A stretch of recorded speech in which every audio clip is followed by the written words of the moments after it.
Hello student, A1 study गुरु में आपका स्वागत है। A1 tuition centre Bariyarpur Sitamarhi Bihar board class 10th के BTC के बारे में एक्सरसाइज 1.1, 1.15, 1.1 के बारे में बताने जा रहा है, जिसका क्वेश्चन नंबर 1 बताएंगे। इस वीडियो में क्वेश्चन नंबर 1 बताएंगे, अगले वीडियो में अगला क्वेश्चन बताएंगे। चैनल का नाम हुआ A1 स्टडी गुरु। मैं इफ्तिखार सर। अभी तक जो व्यक्ति सब्सक्राइब नहीं किए सब्सक्राइब कर दीजिए। देखते हैं क्वेश्चन नंबर 1 क्या है। 1 नंबर में है, निम्नलिखित संख्याओं का HCF ज्ञात करने के लिए यूक्लिड विभाजन एल्गोरिथम का प्रयोग करें। निम्नलिखित संख्या है, जो नीचे संख्या दिया हुआ, इस संख्याओं का HCF का मतलब होता है मौस। क्या होता है? मौस। यानी HCF ज्ञात करना है, मौस ज्ञात करना है। ज्ञात करने के लिए यूक्लिड विभाजन एल्गोरिथम का प्रयोग करें। यूक्लिड विभाजन का प्रयोग करना है। 1 नंबर सवाल में दिया हुआ 135 और 225। क्या दिया हुआ? 135 और 225, दो संख्या दिया हुआ है। इसको बनाने के लिए इसमें दो संख्या होता है, तो बड़ा संख्या को A, छोटा संख्या को हम लोग B मानते हैं। जैसे यहाँ देख रहे हैं कि बड़ा संख्या कौन है? 225 है, छोटा संख्या 135 है। तो लिखे उत्तर या यहाँ पर हल लिख देंगे, लिखेंगे 135 से बड़ा कौन है? 225 है। 225 बड़ा है, इसीलिए 225 को A मान लिए कि इसीलिए A बराबर हो गया 225, अब B बराबर हो गया 135। जो बड़ा था उसको A, छोटा को B मान लिए। अब क्या करेंगे? A जो होता है वो मेरा होता है भाज्य। क्या होता है? भाज्य। B मेरा क्या होता है? भाजक होता है। अब क्या करेंगे? भाजक से भाज्य में क्या करेंगे? भाग देंगे। यानी हम 135 से 225 में भाग देंगे। ऐसे भी हम जानते हैं, क्या जानते हैं कि छोटे संख्या से बड़े संख्या में भाग देते हैं। तो 135 से भाग देना है, तो 135 से भाग देंगे। किसमें भाग देंगे? 225 में। 225 में भाग देंगे। जैसे मौसा निकालते वैसे निकालेंगे, मौसा निकालते वैसे निकालेंगे। अब क्या है कि 225 में भाग देंगे इसमें। उसमें क्या किए? 135 से भाग दिए, कितना मरतबा लगा? एक मरतबा। तो क्या हो गया? 135। 135 हो गया, ये कट गया, घटेगा यहाँ पर 0, यहाँ पर 12, यहाँ क्या है? 12 में से 3 गया तो हो जाएगा 9, यहाँ कट जाएगा, 90 बच जाएगा। यहाँ से भी एक और काम बनना बाकी है। यूक्लिड विभाजन एल्गोरिथम से लिख देंगे, क्योंकि रूल क्या लगाया गया था कि यूक्लिड विभाजन एल्गोरिथम के माध्यम से निकालना है ना। A बराबर BQ प्लस R, जहाँ 0 से बड़ा या बराबर R से बड़ा B, ये लिखना जरूरी है, ये लिख दीजिएगा। ठीक है, यहाँ से लिख दिया तो बेहतर रहता है। चरण बाय चरण चलते हैं। क्या किए हम? इसमें बड़े संख्या में छोटे संख्या भाग दिए, यानी 225 में 135 से भाग दिए, जो आपके सामने लिखा हुआ है। ये भाग दिए, भाग देने पर क्या हुआ है कि 225 में 135 से भाग दिए, तो भागफल मेरा कितना आया है? 1 आया है। भागफल मेरा कितना आया है? 1 आया है। शेषफल मेरा कितना आया है? 90 आया है। तो उसी चीज़ को यहाँ चरण 1 में क्या लिखे है कि A बराबर BQ प्लस R है, जिसके बारे में आप जानते होइएगा कि A मेरा भाज्य होता है, B भाजक, Q भागफल, R शेषफल होता है। तो क्या करेंगे? इसे बैठा देंगे चरण 1 में, यानी पहले स्टेप में तोड़े तो क्या हुआ है कि 225 में भाग दिया, जिसमें भाग दिया तो A होता है। इसका मतलब A का मान 225 है, बराबर किए। 135 से भाग दिए तो वो B होता है, तो 135 मेरा B हुआ। भागफल मेरा 1 आया है, तो 1 मेरा क्या होगा? Q होगा। तो BQ है, तो B गुने Q हो गया, यानी 135 गुने 1 हुआ, प्लस शेषफल मेरा 90 बचा है, तो शेषफल जो है R बराबर 90 लिए। तो हो गया मेरा A बराबर, यानी 225 बराबर 135 गुने 1 प्लस 90। आर का मान यहाँ पे कितना आया है? 90 आया है। आर का मान 90 आया है। कंडीशन क्या होता है कि जब हम यूक्लिड विभाजन से मौसा निकालते हैं ना, तो हमें आर का मान 0 आता है ना, तब HCF उस चरण का B होता है। तो इस चरण में तो क्या है? आर का मान तो 90 आ गया है, इसका मतलब इस चरण में HCF नहीं निकलेगा। अब अगला चरण में चलना होगा। तो क्या हुआ है? इस चरण में आर का मान 90 आया है, आर का मान 0 नहीं आया, तो लिख दिए चूंकि आर का मान बराबर नहीं है, 0 के बराबर नहीं है।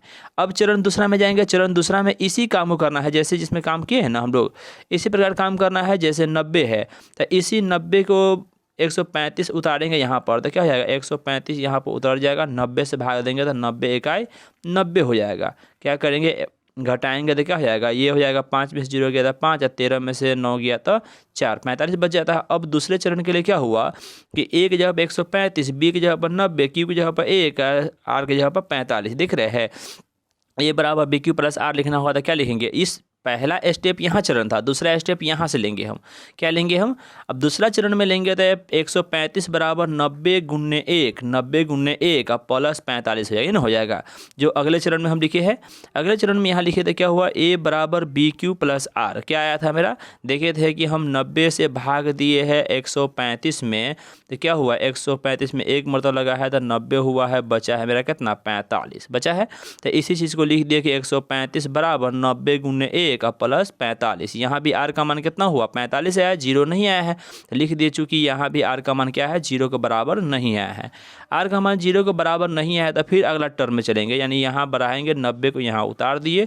अब 45 से क्या मरतबा कटेगा, 2 मरतबा 90 पूरा पूरा हो गया, ये कट के हो गया, कट गया मतलब पूरा पूरा जीरो आ गया। अब चरण तीसरा में आया था, क्या लिखे, ए बराबर बी क्यू प्लस आर।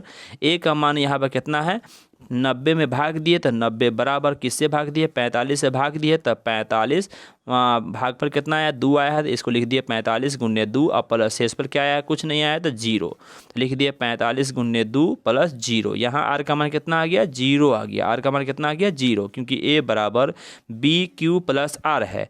यहाँ आर का मान कितना आ गया, जीरो आ गया। जब आर का मान जीरो आ गया तो क्या करते हैं, आर का मान जब जीरो आ गया है इसका मतलब क्या है कि आर का मान जब जीरो आ गया तो इस कंडीशन में जिस चरण में आर का मान जीरो आता है उसी चरण में क्या होता है, जिस चरण में आर का मान जीरो आया है उस चरण का बी का मान ही मेरा एचसीएफ होता है। तो चरण तीसरा में आर का मान जीरो आया है और तीसरा चरण तीसरा में बी का मान कितना है, तो 45 है। देख रहे हैं यहाँ पर बी की जगह 45 है, क्यू की जगह पर 2 है, तो बी की जगह पर कितना हो जाएगा 45 लिखा हुआ है, बी की जगह 45 है, अतः एचसीएफ मेरा कितना हो जाएगा 45 हो जाएगा। क्लियर यहाँ तक है?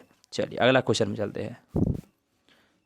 दूसरा नंबर क्वेश्चन है 196 और 38,220। क्या लिखा हुआ है, 196 और 38,220। अब क्या किए हम, अब देख रहे हैं 38,220 बड़ा है 196 से, जो बड़ा होता है उसको ए मानते थे, ए बराबर हो गया 38,220।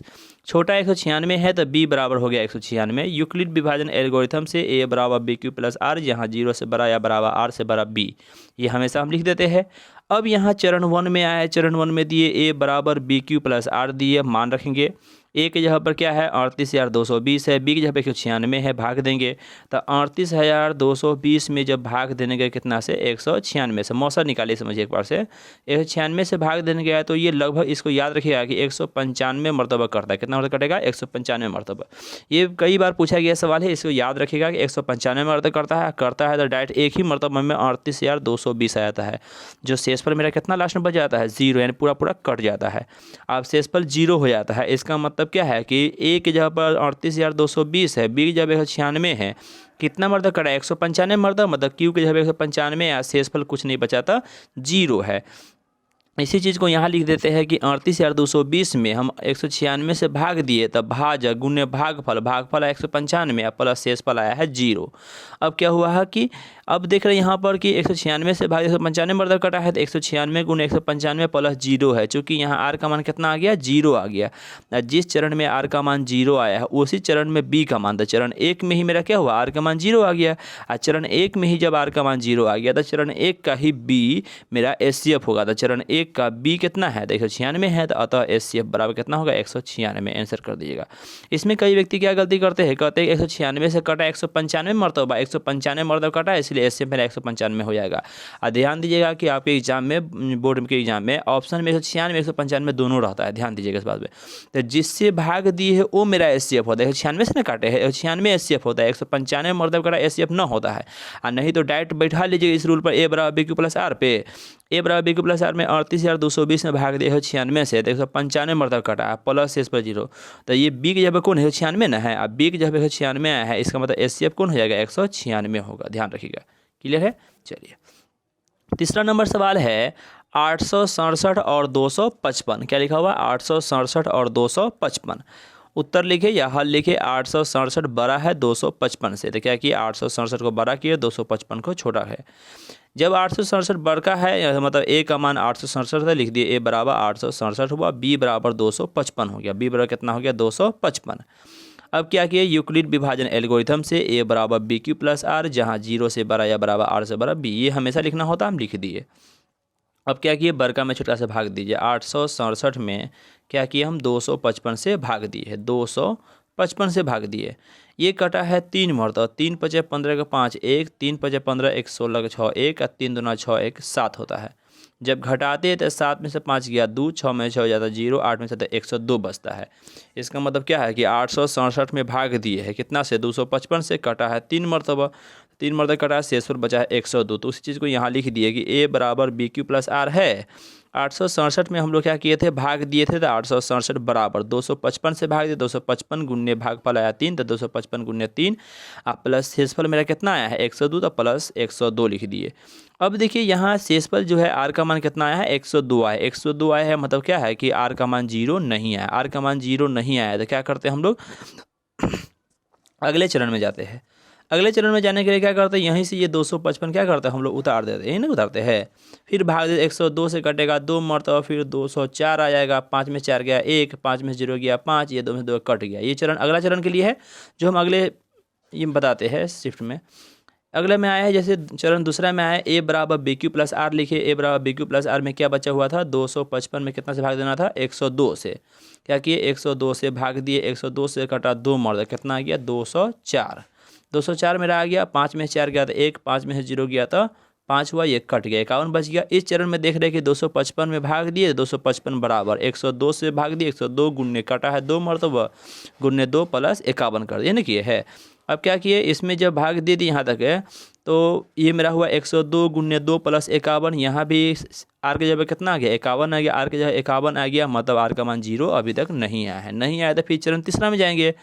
A बराबर BQ प्लस R, A की जगह पर रख दिए 102, तो 102 बराबर B की जगह पर नहीं, अब तीसरा में भी भाग नहीं दिए है 102, फिर यहाँ उतार देंगे A बराबर BQ प्लस R में 51 दूना हो जाएगा 102, 2 में से 2 गया कट गया, 0 में 0 कट गया, 1 में से 1 कट गया था, क्या हो गया कि यहाँ 102 में भाग दिए तो 102 बराबर 51 से भाग दिए तो 51 गुन्ने भागफल कितना आया 2, तो भाज्य गुन्ने भागफल 51 गुन्ने 2 प्लस शेषफल, शेषफल नहीं कुछ बचा तो 0, तो प्लस 0 हो गया। अब देख रहे हैं कि यहाँ शेषफल आर का मान कितना आ गया 0 आ गया। जब आर का मान 0 आ गया, इस चरण में आर का मान 0 आया है, जिस चरण में बी का मान कितना है 51 है, अतः HCF बराबर कितना हो जाएगा 51 हो जाएगा। क्लियर है, चलिए थैंक यू देखने के लिए। अभी तक जो व्यक्ति सब्सक्राइब नहीं किया सब्सक्राइब कर दीजिए। क्वेश्चन नंबर दूसरा के लिए अगला वीडियो में देखिए, अगला वीडियो का जो देखिएगा उसका लिंक मैं डिस्क्रिप्शन में दे दिया हूँ, डिस्क्रिप्शन में जाके आप उस जो भी क्वेश्चन देखना हो, जो चैप्टर का देखना हो, सारा डिस्क्रिप्शन में मिलेगा आपको। डिस्क्रिप्शन बॉक्स में आप देख लीजिए कि क्वेश्चन नंबर 2 है, क्वेश्चन नंबर 3 है, सारा का सोल्यूशन आपको डिस्क्रिप्शन में मिल जाएगा, ठीक है।